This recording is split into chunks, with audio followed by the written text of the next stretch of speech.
शरणं प्रपद्ये। गोपाल बालं शरणं प्रपद्ये। गोपाल बालं शरणं प्रपद्ये। तो बाबा महाराज वर्णन करते हैं, विश्वस्य जन्म स्थिति भंगे तुम। इस संपूर्ण विश्व का जन्म, इस संपूर्ण विश्व की स्थिति और संपूर्ण विश्व का भंग माने विनाश के हेतु हैं श्री गोपाल जी महाराज। विश्वोत्पत्त्यादि हेतवे। तो श्री कृष्ण का रूप है सच्चिदानंद। श्री कृष्ण का कर्म है 3 विभागों के द्वारा उत्पत्ति, स्थिति और विनाश। भाई रूप समझ में आया, काम समझ में आया, लेकिन यदि किसी का स्वभाव गड़बड़ हो तो नहीं बनती। आदमी रूपवान भी हो, गुणवान भी हो, उसके कर्म भी अच्छे हों, लेकिन स्वभाव उसका अच्छा ना हो तो लंबे समय तक नहीं टिक सकती। तो श्री कृष्ण के स्वभाव का वर्णन किया है। तापत्रय विनाशाय। श्री कृष्ण का स्वभाव है कि जो व्यक्ति उनकी शरण में आ जाता है, उनके तीनों प्रकार के तापों का नाश कर देते हैं।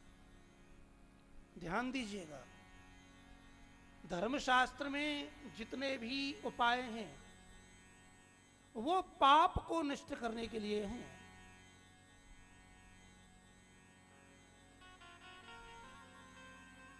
ये ताप पाप के कारण पैदा होता है। जो व्यक्ति जैसा पाप करता है उसे वैसा ही ताप होता है। ताप माने कष्ट, ताप माने दुख। और ये 3 प्रकार का है, आदि भौतिक, आध्यात्मिक और आदि दैविक।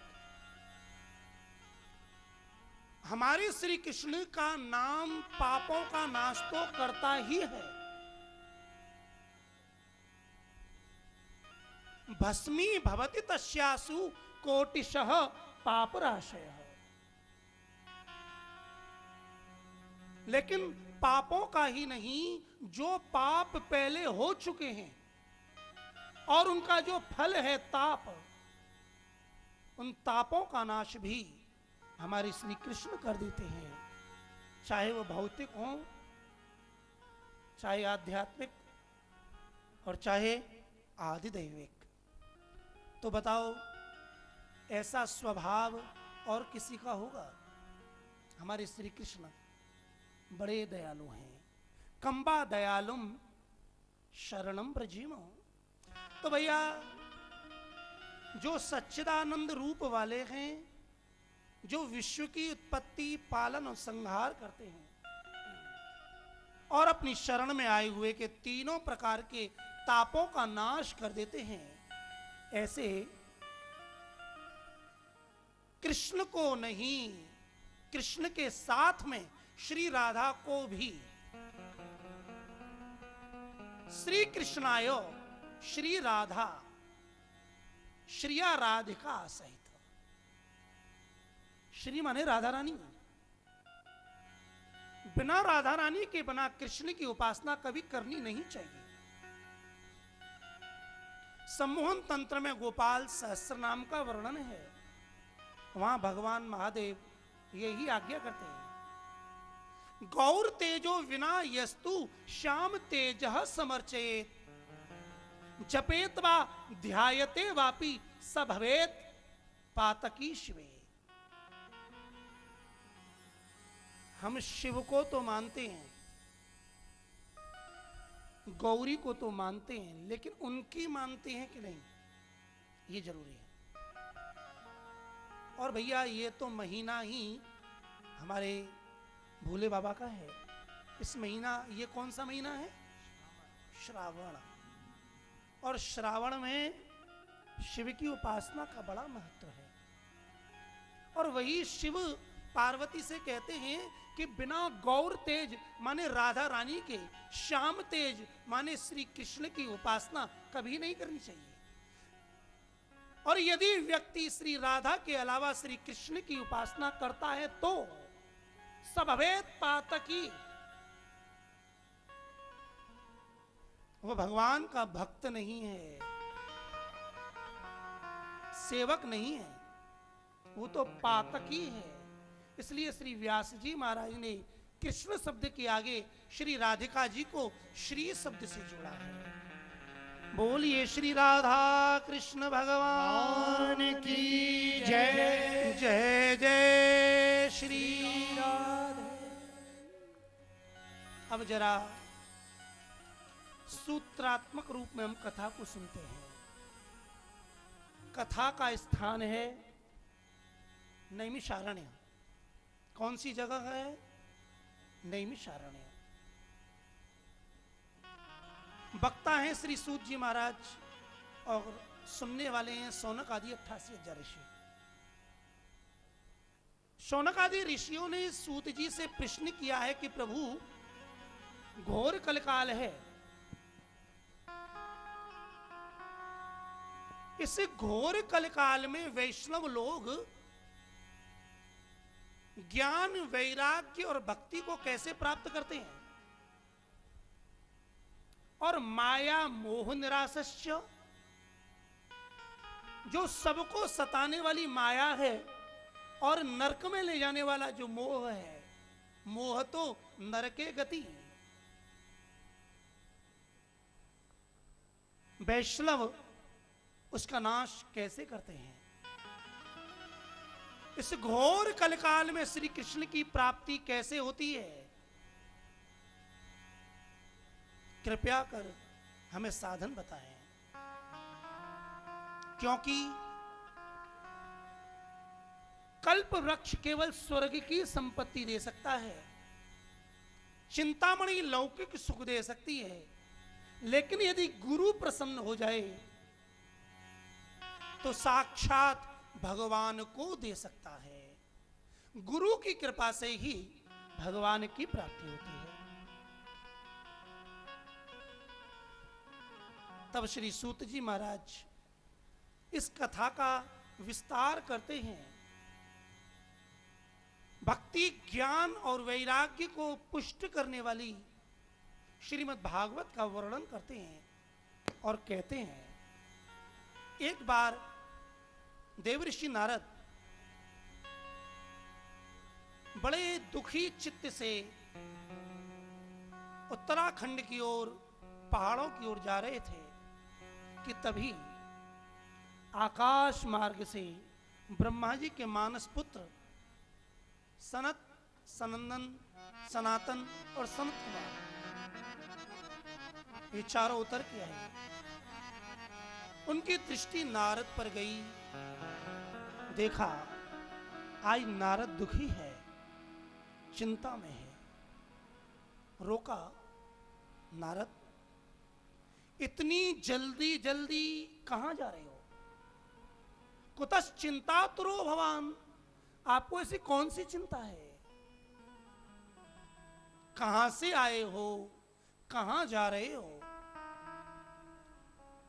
नारद जी रुके और जब संत सनकादिकों को देखा तो तुरंत जो उनके जीवन में बीता था वो कथा सुनाई।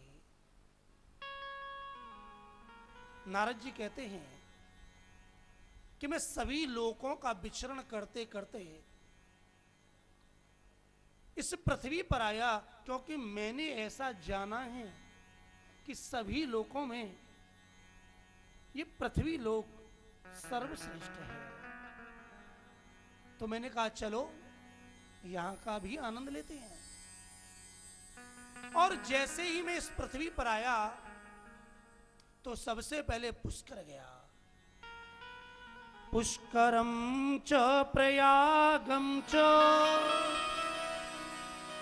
काशी गोदावरी तथा। पुष्कर क्यों गए? पुष्कर में ब्रह्मा जी की उपासना होती है और नारद हैं ब्रह्मा जी के पुत्र, तो पहले ही अपने पिता के घर में गए। फिर वहां से प्रयाग तीर्थराज, काशी ज्ञान की भूमि,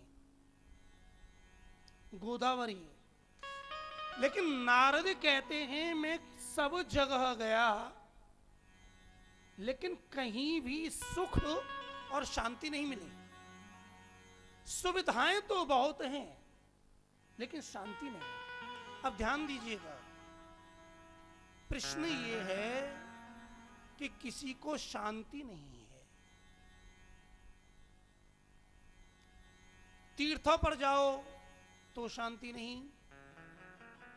आश्रमों को यवनों ने अपने कब्जे में ले लिया, अनधिकारियों ने। तीर्थों पर दुष्ट व्यक्तियों का शासन हो गया। जो ब्रह्मचारी कहलाते हैं वो भोगी हो गए,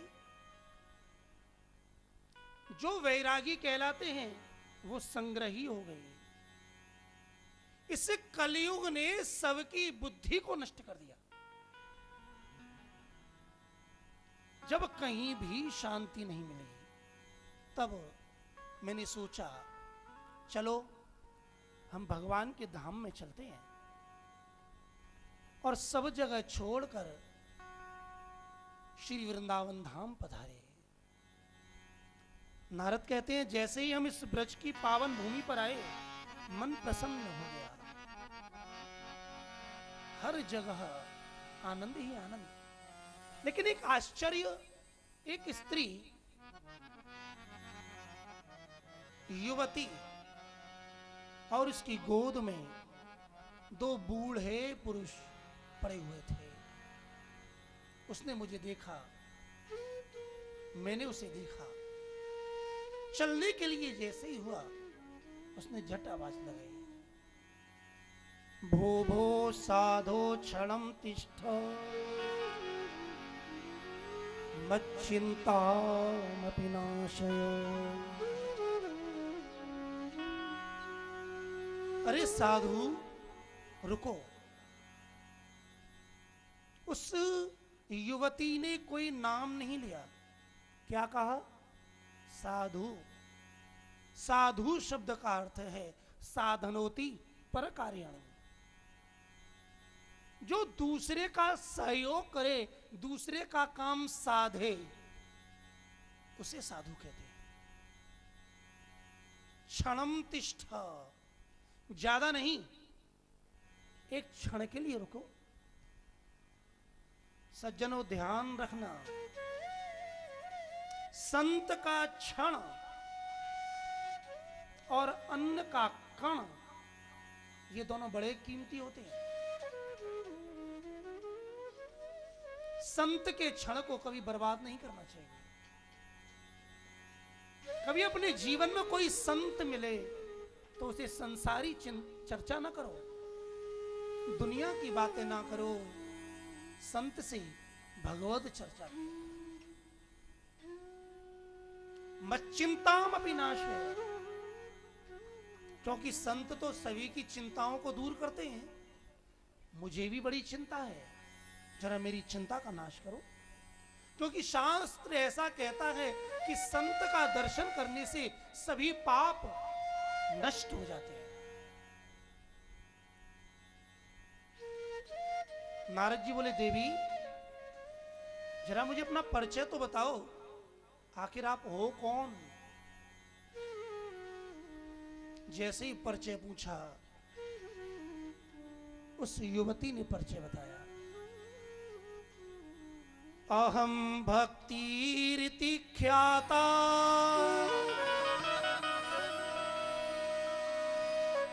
मैं भक्ति हूं। ख्याता, मेरी ख्याति, मेरी प्रसिद्धि भक्ति के नाम से। और ये जो मेरी गोद में पड़े हैं, ये दोनों मेरे पुत्र हैं। ज्ञान वैराग्य ना मानो, इन दोनों का नाम, एक का ज्ञान है और दूसरे का वैराग्य है। लेकिन काल योगेन जर्जर, इस काल के, समय के, कलयुग के कारण ये जर्जर हो गए हैं, बूढ़े हो गए हैं।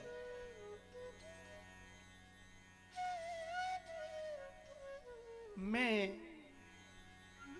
द्रविड़ देश में पैदा हुई,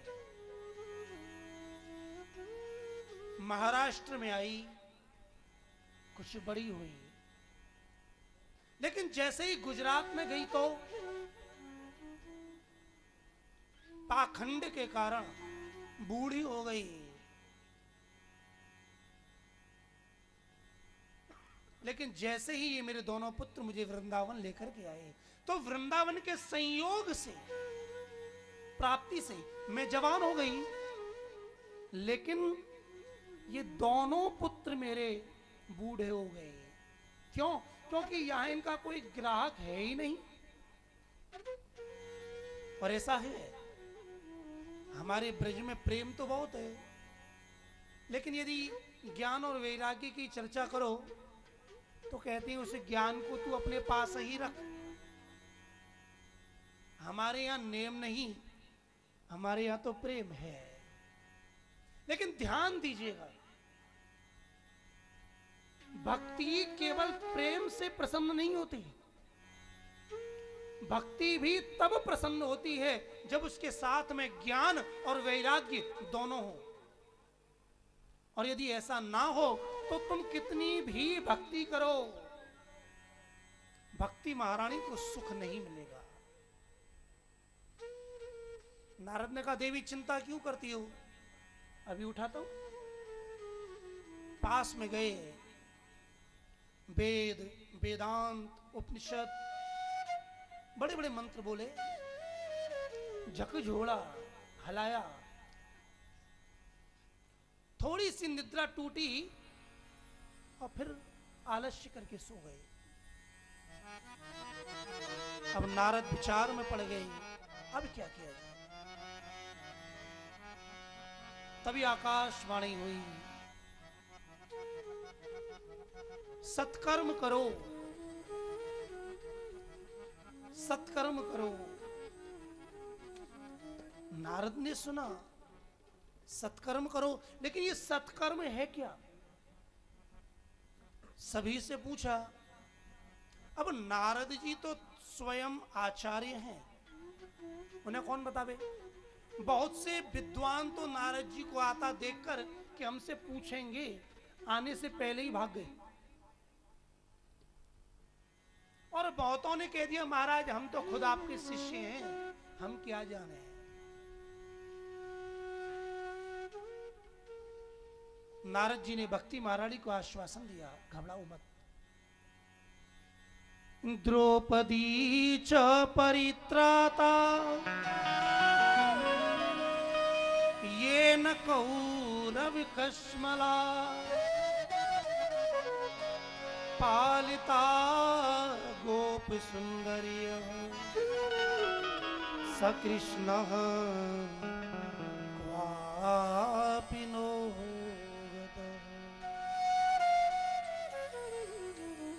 भक्ति घबराओ मत। जिसने कौरवों की सभा में द्रौपदी की रक्षा की, जिसने गोपियों का भाग्य बढ़ाया, गोपियों का पालन किया, ग्वाल वालों की रक्षा की, वो श्री कृष्ण कहीं चले थोड़े ही गए हैं, वो तो आज भी हैं। चिंता ना करो, मैं ये पता लगा कर रहूंगा कि सत्कर्म क्या है।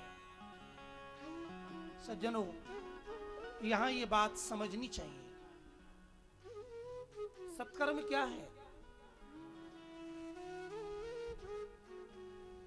जब नारद जी को कहीं उत्तर ना मिला तो उत्तर दिशा की ओर विशालापुरी की ओर गए।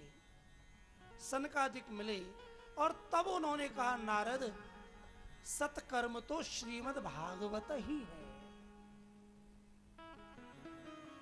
दान देना सत्कर्म नहीं है, यज्ञ करना सत्कर्म नहीं है, ये शुभ कर्म है। दान देना शुभ है, यज्ञ करना शुभ कर्म है, लेकिन सत्कर्म तो केवल और केवल श्रीमद् भागवत ही है। यदि दान देना सत्कर्म होता तो नारद दान दे देते, यज्ञ करना सत्कर्म होता तो नारद यज्ञ करते, आचार्य हैं। लेकिन ध्यान दीजिएगा, ये जितने भी कर्म हैं ये सब शुभ कर्म हैं, लेकिन श्रीमद् भागवत ज्ञान यज्ञ ये सत्कर्म है। सत्कर्म सूचक जो आकाशवाणी हुई थी, सनकादिकों ने आज्ञा की, चलो गंगा के तट पर हम और आप श्रीमद् भागवत की कथा का श्रवण करेंगे। तब ये ज्ञान, वैराग्य और भक्ति तीनों पुष्ट होंगी। जैसे ही कथा का निश्चय हुआ, जहां जहां सूचना गई, बड़े बड़े ऋषि मुनि महात्मा दौड़े, भागवत कथा के रसिक पिपासु भी दौड़े। नारद जी बैठे, पूरा पंडाल भर गया, सबकी समुचित व्यवस्था की गई।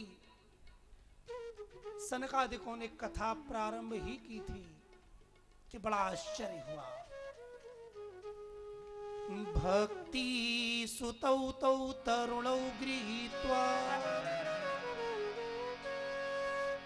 प्रेमैक रूपा सहसा विरासी श्री कृष्ण गोविंद हरे मुरारे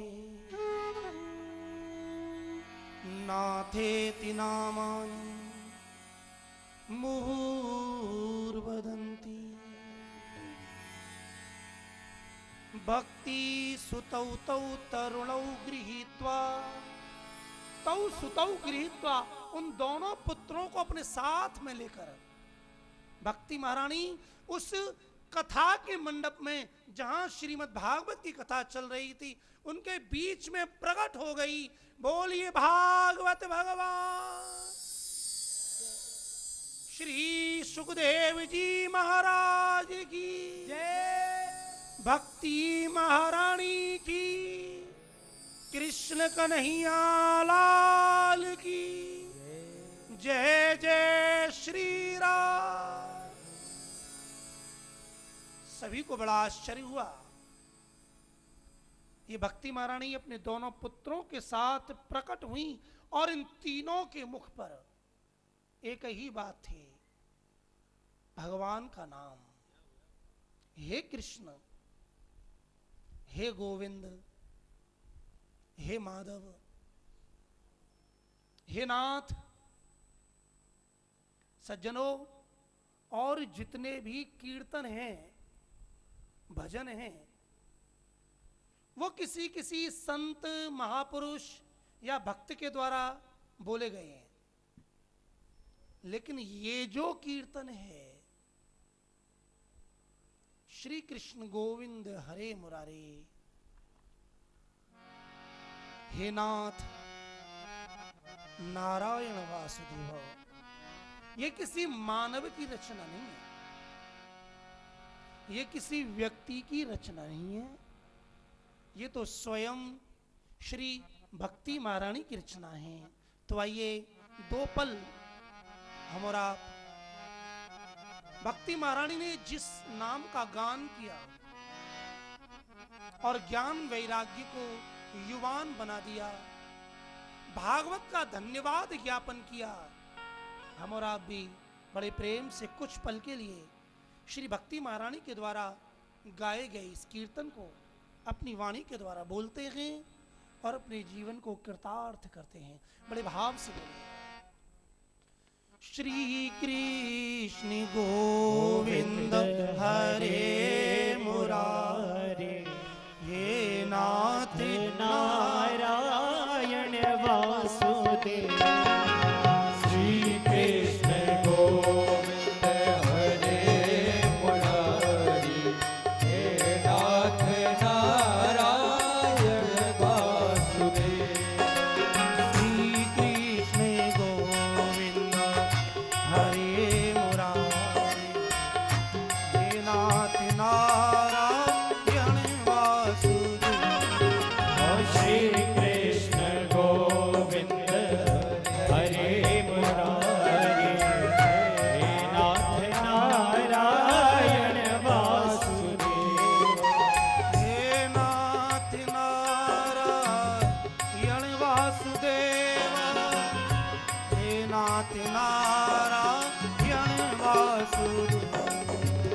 हे नाथ नारायण वासुदेवा, हे नाथ नारायण वासुदेवा, हे नाथ नारायण वासुदेवा, हे नाथ नारायण वासुदेवा, हे नाथ नारायण वासुदेवा, हे नाथ नारायण वासुदेवा। श्री कृष्ण गोविंद हरे मुरारी, हे नाथ नारायण वासुदेवा। ओ श्री कृष्ण गोविंद हरे मुरारी, हे नाथ नारायण वासुदेवा।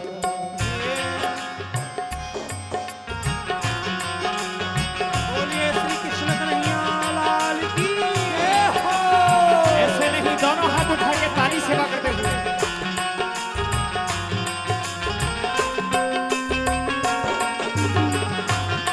श्री बिहारी जी महाराज की जय हो।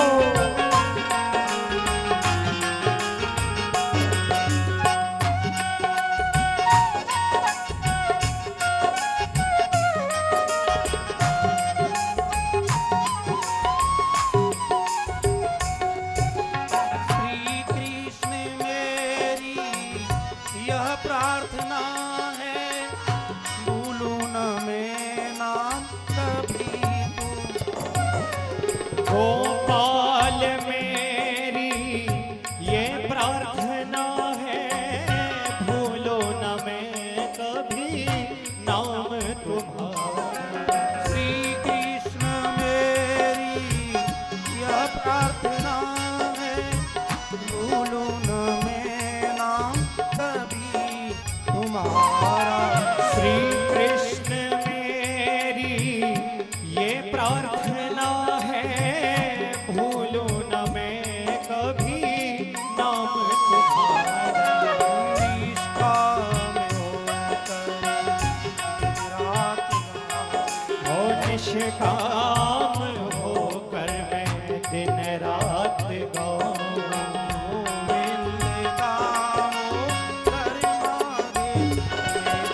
श्री कृष्ण गोविंद हरे मुरारी, हे नाथ नारायण वासुदेवा। हे नाथ नारायण वासुदेवा, हे नाथ नारायण वासुदेवा। हे नाथ नारायण वासुदेवा, हे नाथ नारायण वासुदेवा। श्री कृष्ण गोविंद हरे मुरारी, हे नाथ नारायण वासुदेवा। ओ श्री कृष्ण गोविंद हरे मुरारी, हे नाथ नारायण वासुदेवा। हे नाथ नारायण वासुदेवा, हे नाथ नारायण वासुदेवा। हे नाथ नारायण वासुदेवा, हे नाथ नारायण वासुदेवा। हे नाथ नारायण वासुदेवा, हे नाथ नारायण वासुदेवा। हे नाथ नारायण वासुदेवा,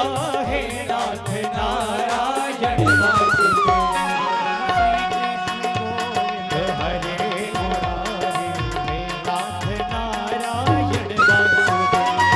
श्री कृष्ण गोविंद हरे मुरारी, हे नाथ नारायण वासुदेव। ओ राधे कृष्णा राधे कृष्णा राधे राधे कृष्णा कृष्णा राधे कृष्णा राधे कृष्णा राधे राधे कृष्णा कृष्ण। ओ राधे कृष्णा राधे कृष्णा राधे राधे कृष्णा कृष्णा राधे कृष्णा राधे कृष्णा राधे राधे कृष्णा कृष्ण। ओ राधे कृष्णा राधे कृष्णा राधे कृष्णा राधे कृष्ण राधे कृष्ण राधे कृष्ण। ओ राधे कृष्णा राधे कृष्णा राधे कृष्णा ओ राधे कृष्ण राधे कृष्ण राधे कृष्ण। राधे कृष्णा राधे कृष्णा राधे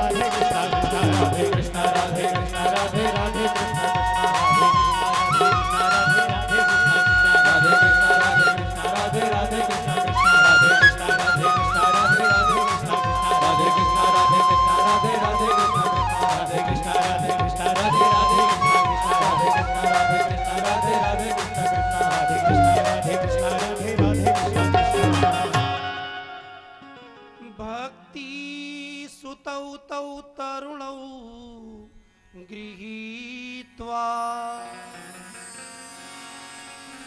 प्रेमैकी रूपा सहसा विरासी। श्री कृष्ण गोविंद हरे मुरारे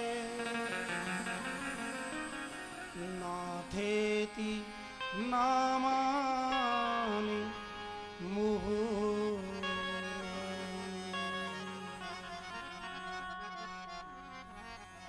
भक्ति महारानी को देखकर सबने आश्चर्य किया, पूछा कहां से प्रकट हुई?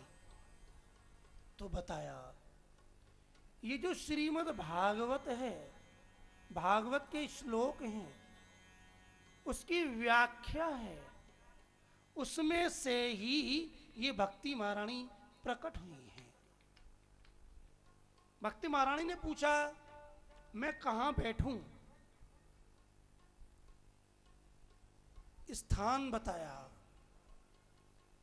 कि श्रीमद् भागवत कथा के पंडाल में जितने भी भक्तजन भगवान की कथा सुन रहे हैं, उन सब के हृदय में आप अपना सिंहासन बनाकर बैठ जाइए।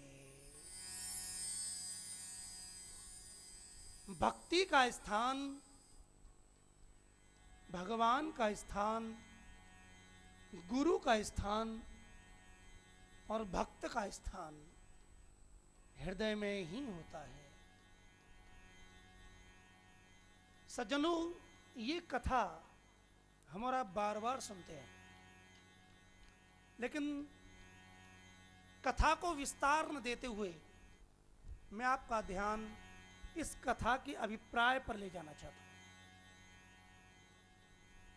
भक्ति कौन है? भक्ति किसी स्त्री का नाम नहीं है। भक्ति शब्द भज सेवायाम धातु से बनता है। भज माने सेवा, और इक्तिन जो प्रत्यय है उसका मतलब प्रेम। इसका सीधा सा मतलब है कि भगवान की प्रेम पूर्वक सेवा को भक्ति कहते हैं। भक्ति शब्द का अर्थ है भगवान की प्रेम पूर्वक सेवा। अब भक्ति का जन्म कहां होता है? द्रविड़ देश में। श्रीमद् भागवत में जितनी भी कथा कही गई हैं, उन सभी का अभिप्राय है जो कथा बाहर है वही कथा हमारे अंदर भी है। द्रविड़ माने द्रवीभूत स्थान। भक्ति का जन्म कोमल हृदय में ही होता है। जिसका हृदय कोमल है, द्रवीभूत है, कठोर नहीं, कोमल है, उसी कोमल हृदय में भक्ति का जन्म होता है। उत्पन्ना द्रविड़ेशाहम। भक्ति पैदा तो होती है कोमल हृदय में, लेकिन बड़ी कहां होती है? वृद्धिम कर्णाटके तथा। कर्णाटक माने कर्ण, कर्ण माने कान। भक्ति हमारे हृदय में हो, लेकिन वो बढ़ेगी तब ही जब हम अपनी कर्ण माने कानों के द्वारा संतों की वाणी को, सत्संग को, भगवान की कथा को सुनेंगे। इसका मतलब है वृद्धिम कर्णाटके। कर्नाटक में जाकर बड़ी हुई। अब आज के व्यक्ति के आगे तुम कहोगे भक्ति द्रविड़ में पैदा हुई और कर्नाटक में बड़ी हुई, महाराष्ट्र में और बड़ी हुई, गुजरात में बूढ़ी हो गई, वृंदावन में जवान हो गई, तो महाराज आज का व्यक्ति कहेगा क्यों झूठ बोलते हो, मूर्ख बनाने के लिए और कोई नहीं मिला। ऐसा नहीं है, हमारे शास्त्र का एक एक अक्षर सत्य है। सत्यम परम धीमहि। लेकिन वो समझ में तब ही आएगा जब गुरुजनों के चरणों की शरण लेकर उस कथा का अभिप्राय समझा जाएगा। आप कितनी ही बार पुस्तक को पढ़िएगा, पलटिएगा, लाभ होगा, लेकिन जो जानकारी आप इकट्ठी कर रहे हैं वो एक टंकी के पानी की तरह रहेगी। स्रोत तो तब ही होगा जब संतों की कृपा होगी। उत्पन्ना द्रविड़ेशाहम, द्रविड़ माने कोमल हृदय, वृद्धिम कर्णाटके तथा, कर्णाटक माने कर्ण, कानों के द्वारा जो सत्संग संत वाणी भगवत कथा सुनी जाती है, तो वृद्धिम ये भक्ति वृद्धि को प्राप्त होती है। और क्वचिन क्वचिन महाराष्ट्र, ये हमारा शरीर ही महाराष्ट्र है। जब हाथों के द्वारा मंदिर में सोहनी सेवा की जाती है, पैरों के द्वारा तीर्थ की यात्रा की जाती है, नेत्रों के द्वारा भगवान के रूप माधुरी का दर्शन किया जाता है, तब ये भक्ति और बढ़ती है और बढ़ती है। लेकिन सावधान, गुर्जरे जीर्णताम गता, जब हमारे हृदय में गुरूर आ जाता है, अभिमान आ जाता है और उसके वशीभूत होकर हम पाखंड करने लगते हैं, तो ये पाखंड हमारी भक्ति को जीर्ण कर देता है, कमजोर कर देता है। लेकिन फिर कभी हम भक्ति की भूमि, प्रेम की भूमि पर आते हैं, तो पुनः ये भक्ति जवान हो जाती है। वृंदावन प्रेम की भूमि है, वृंदावन भक्ति की भूमि है, ये ब्रज धाम, यहां तो कन्हैया से प्रेम ही प्रेम है। तो महाराज ये है भक्ति की कथा का अभिप्राय। अधिकारम अभिप्रायम ज्ञात्वा। इसके बाद में महात्म्य में दूसरी कथा है। एक आत्मदेव नाम का ब्राह्मण है, वेद वेदांत में विशारद, द्वितीय एवं भास्कर, बड़ा तेजस्वी, और उसकी पत्नी है, उसका नाम है धुंधुली। ब्राह्मण ने ज्ञान उत्पन्न किया, बहुत पैसा भी कमाया, नाम कमाया, लेकिन उसके कोई संतान नहीं हुई। अब जब संतान नहीं हुई तो दुनिया वाले उसे कोसने लगे, तेरा कल्याण कैसे होगा। जब बहुत दुखी हुआ तो एक दिन घर छोड़कर जंगल में गया, वहां उसे एक यति मिले, और जब यति का संग हुआ तब उससे उसने अपनी प्रार्थना की, महाराज मैं तो मरना चाहता हूं, मेरे घर में कोई पौधा फलता नहीं है, गाय के बालक नहीं होता, मेरे पूर्वज मुझसे पानी नहीं लेते, इससे अच्छा तो मैं मर जाऊं। धिक्कार है जिसके संतान नहीं है,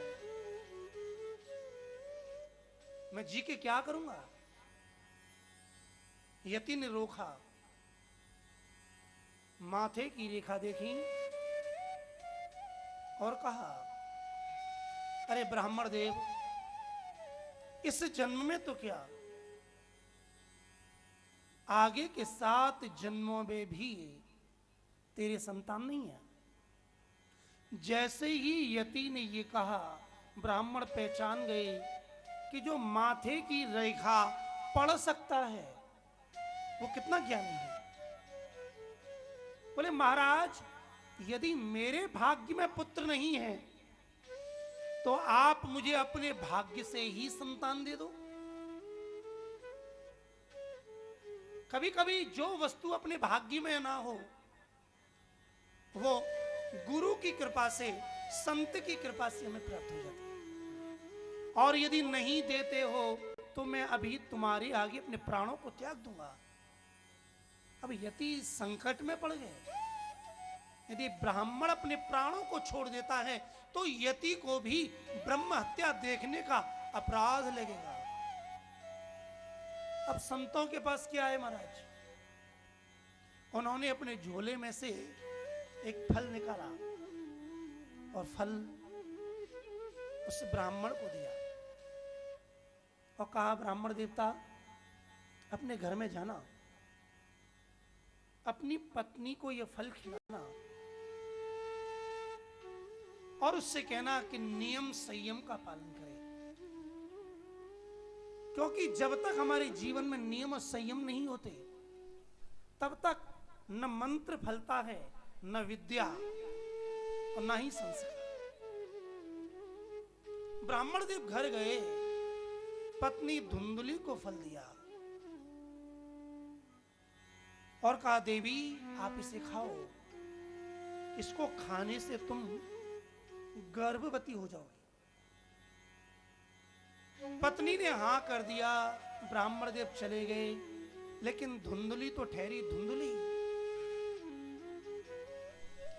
सज्जनों, ये धुंधली और कोई नहीं, हमारी आपकी बुद्धि ही धुंधली है। आत्मदेव और कोई नहीं,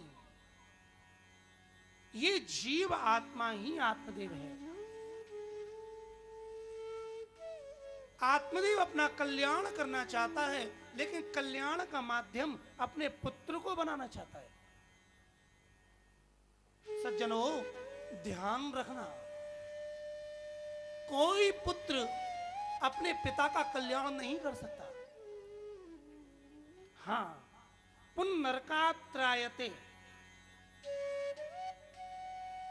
पुन नाम के नरक से उसकी रक्षा कर सकता है। लेकिन गीता में श्री कृष्ण कहते हैं, अपना उद्धार खुद करो, उद्धरेत आत्मनात्मानम। यदि हमें अपना उद्धार करना है तो हमें खुद अपने लिए तैयार होना चाहिए। यदि पुत्र से ही कल्याण होता है तो जिसके संतान नहीं है उसका कल्याण कैसे होगा? श्री कृष्ण की आज्ञा है, कल्याण तो केवल और केवल जीव अपने ही कर्मों से करता है। धुंधली ने फल तो ले लिया, अपने पति की बात पर विश्वास नहीं किया और मन में विचार करने लगी। मेरा पति कहता है ये फल खाओ, गर्भवती हो जाओगी, तो मुझे लगता है कि इस फल में कोई जादू टोना है। अब यदि मान लो इस फल को खाने से मैं गर्भवती हो गई और पेट फूल गया, तो फिर मैं घर के काम कैसे करूंगी? तो मेरे पति घर के काम करने के लिए मेरी ननद को बुला लेंगे। ये सब भागवत में लिखा हुआ है। देखो, धुंधली विचार कर रही है। और यदि नंद मेरे घर में आ गई तो मेरे पति की जो कमाई हुई धन संपत्ति है उसे ले जाएगी। नहीं नहीं, चलो ऐसा ना भी हुआ तो मेरा पेट बढ़ा और जैसे सुखदेव जी महाराज अपनी मां के गर्भ में आए थे और 12 महीने तक उन्होंने जन्म ही नहीं लिया, और यदि कहीं ऐसा बालक मेरे पेट में आ गया तो मेरे पेट का क्या होगा। और उस समय कहीं डाकू लोग आ गए, गांव में अटैक कर दिया तो सब तो भाग जाएंगे और मैं मर जाऊंगी। हाय राम, अब क्या करूं। वो धुंधली अपने पति, अपने योग्य पति की बात पर विश्वास न करके अपनी बहन को बुलाती है, बहन से सलाह करती है। गीता में 3 योगों का वर्णन है, कर्म योग, ज्ञान योग और भक्ति योग। इन्हीं को 6 अध्यायों में बांटा गया है, लेकिन धुंधली ने एक चौथा योग पैदा कर दिया, एवं कुतर्क योग ही ना। कौन सा योग? कुतर्क। ये करूंगी तो ऐसा नहीं, ऐसा नहीं, कुतर्क। सज्जनों, जीवन में तर्क करो चलेगा, लेकिन कुतर्क तो कभी भी ना करो। और जहां भगवान की बात आवे तो वहां तर्क भी ना करो। नतांस तर्के न योजयेत। भगवान को कोई तर्क से प्राप्त नहीं कर सकता, भगवान तो प्रेम से प्राप्त होते हैं। बहन आई और उसने सलाह की, और उसने सलाह दी, देख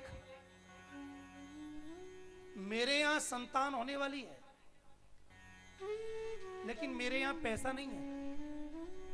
तुझ पर पैसा है, संतान नहीं है, तो हम तुम एक एग्रीमेंट करते हैं। क्या? कि मेरे जो संतान होगी उसे तू ले लेना, और बदले में जो तेरा धन है उसमें से कुछ धन मुझे दे देना। तो बोले इस फल का क्या किया जाए? तो बोले इस फल की करते हैं परीक्षा। ये जो तेरे आंगन में गाय खड़ी है ना, इसे खिला दे। सज्जनों, हमारी भारतीय संस्कृति में गोपालन और गोरक्षण बहुत महत्वपूर्ण है। गाय की रक्षा करेंगे तब ही हम सुरक्षित रह सकते हैं। शास्त्रों में गाय को माता बताया गया है। गावः विश्वस्य मातरः। परीक्षा करने के लिए संत के प्रसादी फल को गाय को खिला दिया गया। समय बीता, धुंधली ने पति से झूठ बोला, एक स्वार्थी बहन के कहने पर। ब्राह्मण भोला, सच मान लिया, गर्भवती होने का नाटक किया, बहन के बालक हुआ। चुपचाप बहन ने दिलवा दिया। आत्मदेव को खबर पड़ी, आत्मदेव बड़े खुशी, चारों ओर हल्ला मचने लगा। आत्मदेव की संतान हुई है। ब्राह्मण ने जात कर्म से पूर्व बहुत धन दिया, दान दिया। देव ऋषि पितरों के लिए दान दक्षिणा की। समय व्यतीत हुआ। जब नामकरण का समय आया तो धर्मशास्त्र में ऐसा नियम है कि 10वें दिन पिता अपने पुत्र का नामकरण करे। जैसे ही नामकरण करने के लिए आत्मदेव तैयार हुए, धुंधली ने कहा, पेट में बालक को रखूं मैं, कष्ट झेलूं मैं, और नाम रखोगे तुम? बिल्कुल नहीं। बेटा मैंने पैदा किया है, इस पर मेरा अधिकार है। नामकरण भी मैं करूंगी। मैं धुंधली और मेरा बेटा धुंधुकारी। महाराज, यथा नाम तथा गुण, धू धू करोति धुंधुकारी। अब तो महाराज ये धीरे धीरे समय व्यतीत हुआ और 3 महीने बाद आत्मदेव की जो गाय थी उसके यहां भी एक बालक पैदा हुआ। लेकिन बड़ा आश्चर्य, गाय ने जो बालक पैदा किया उसका सर्वांग मनुष्यों का सा था, लेकिन उसके जो दोनों कान थे वो गाय के समान थे। गाय के समान उसके कान होने के कारण उस बालक का नाम गोकर्ण किया गया। गोकर्ण का तात्पर्य है गोषु उपनिषत्सु कर्णौ यस्य, जिसके कान हमेशा वेद में उपनिषद में भगवत चर्चा में लगे रहते हैं उसे ही गोकर्ण कहते हैं। गोकर्ण शब्द 2 शब्दों से मिलकर बना है, गो प्लस कर्ण। गो माने गाय और कर्ण माने कान। गो शब्द के अनेक अर्थ हैं। गो माने गाय, गो माने पृथ्वी, गो माने उपनिषद, गो माने इंद्रियां। तो गोषु उपनिषत्सु कर्णौ यस्य, जिसके कान सदैव सत्कर्म में सत श्रवण में लगे रहते हैं वो जीव ही गोकर्ण है। जो अपने कानों को भगवान की कथा में सत्संग में लगाता है वह जीव ही गोकर्ण है। गोकर्ण पंडितो ज्ञानी धुंधकारी महाखला। गोकर्ण पंडित हुए, ज्ञानी हुए, लेकिन धुंधकारी महान दुष्ट, आचरणहीन।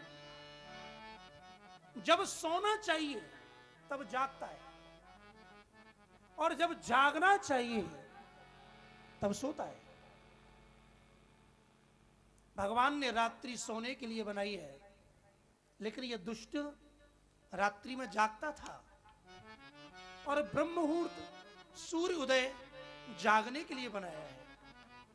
उस समय यह सोता था। संतों को, महात्माओं को, गरीबों को, बालकों को सताता था। छोटे छोटे बालकों को कुएं में फेंक देता था। आज भी कोई यदि दुष्कर्म कहते हैं करता है तो हमारे यहां कहते हैं धुंधकारी है क्या?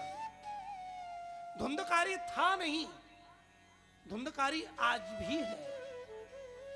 गोकर्ण था नहीं, गोकर्ण आज भी है। आत्मदेव था नहीं, आत्मदेव आज भी है।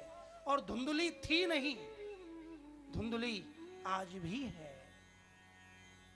मानव का आचरण ही उसके स्वरूप का, उसकी क्रिया का प्रतिपादन करता है। बड़े हुए धुंधकारी बड़ा हुआ, पिता को मारने लगा।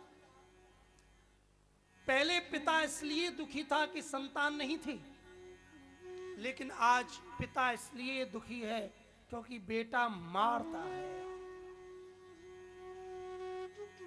बहुत दुखी। उसी समय श्री गोकर्ण जी महाराज आए और गोकर्ण जी महाराज ने 2 श्लोकों में उपदेश दिया। सज्जनों, यदि कभी आपको समय मिले तो स्वयं श्रीमद् भागवत अर्थ सहित लाकर जरूर पढ़ना और उसमें जो गोकर्ण जी महाराज ने उपदेश दिया है उसे समझना। समझ में ना आवे तो किसी योग्य ब्राह्मण संत महापुरुष के पास जाके समझना। यदि ये 2 श्लोक हमारे जीवन में आ जाएं तो कैसा भी मानव हो उसका कल्याण हो जाएगा। श्री गोकर्ण जी महाराज वर्णन करते हैं। देहे स्थिमांसि रुधिरे भीमतिं त्यजत्वं जाया सुता दिशु सदा ममतां विमुञ्च। पश्यानिशं जगदिदं क्षणभङ्गनिष्ठ वैरागिरागिरसिको भव भक्तिनिष्ठः धर्मं भजस्व सततं त्यज लोकधर्मान् सेवस्व साधु पुरुषान् जहि काम तृष्णा अन्यस्य दोष गुण चिंतनमाशु मुक्त्वा सेवा कथा रसिमहो नितरां पिबत्वम् देहेस्तिमांश रुद्रे अभिमतिम तेयत्वम्। हे पिताजी महाराज, आपकी जो मति अभिमति शरीर में है कि मैं शरीर हूं, अस्थि ये हड्डियां मेरी हैं, मांस खून, इनमें जो तुम्हारी मति डूबी हुई है, तेयत्वम, आप इनका त्याग कीजिएगा। क्यों? क्योंकि आप देह नहीं, आप आत्मा हैं। जाया सुता दिशु सदा ममतां विमुंचो। ये पत्नी मेरी, ये संतान मेरी, ये जो ममता है यही तुम्हें बांध रही है। कोई किसी को नहीं बांधता, मानव की ममता ही बांधती है। मम पद मन ही बाध बर डोरी। जननी जन की बंधु सुत दारा। जननी जनक बंधु सुत दारा। जननी जन के बंधु सुत दारा। जननी जनक बंधु सुत दारा। तन धन भवन सुहृद परिवारा। तन धन धन सुहृद परिवारा। इस सब की ममता ताकी बटोरी। सबकी ममता ताक बटोरी। मम पद मन ही बांधी बरी डोरी। मम पद मन ही मौने पद डोरी। श्री राम जय जय राम। श्री राम जय राम जय जय राम। श्री राम जय जय राम। श्री राम जय राम जय जय राम। श्री राम जय जय राम। श्री राम जय राम। अपने दोनों हाथ उठाकर बोलिए राजा रामचंद्र भगवान की।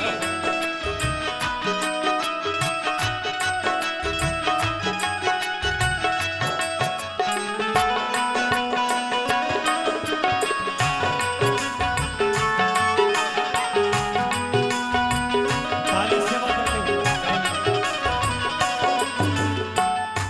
जननी जनकी बंधु सुति दारा। जननी जनक बंधु सुत दारा। ध्यान दीजिएगा, हमारी ममता कहाँ है? जननी माँ में हमारी ममता है। ये माँ मेरी, यदि ये जन्म देने वाली ही माँ है तो त्वमेव माता क्यों कहा गया? इस आत्मा की सच्ची माँ परमात्मा है। जनक। हम अपने पिता को पिता मानते हैं, ये देह का पिता है।